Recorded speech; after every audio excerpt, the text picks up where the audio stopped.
Parole très attendue aujourd'hui à la barre, celle de la famille de Delphine Jubilard, ses deux frères et sa sœur, une jeune femme pudique, discrète. C'est elle qui la première vient raconter ce qu'elle pense de l'accusé, le père de Louis, 11 ans, et Elia, 6 ans, dont elle a la garde depuis 4 ans et demi. Elle décrit un père autoritaire, humiliant. Elle pense que Cédric Jubilard est à l'origine de la disparition de sa sœur. Elle dit clairement aujourd'hui que selon elle, Cédric est un menteur. Il a montré à différentes reprises qu'il pouvait donner des thèses qui étaient farfelues, c'est ce qu'elle a dit exactement, et que dès lors, on peut légitimement penser qu'il a tendance à mentir, à travestir la réalité. C'est un peu ce qui se passe depuis le début de ces audiences. Une famille qui n'a eu de cesse de protéger les deux enfants des Jubilard, prenant soin de ne jamais évoquer le possible meurtre de leur mère et la culpabilité présumée de leur père.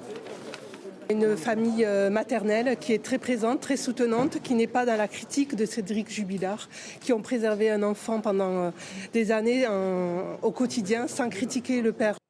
Même témoignage chez Sébastien, le frère de Delphine. Il évoque un beau-frère irrespectueux avec sa sœur et parfois violent avec les enfants. Pour l'un des avocats des enfants Jubilard, ce témoignage peut-être commencer à faire craquer l'accusé. Le but du jeu, c'est de profiter effectivement de son tempérament, d'essayer à un moment donné de le solliciter dans des registres où il ne nous attend pas forcément, à mon avis. Et puis c'est peut-être là qu'on essaiera de rencontrer le vrai Cédric Jubilard. Les auditions de la famille de Delphine vont se poursuivre cet après-midi.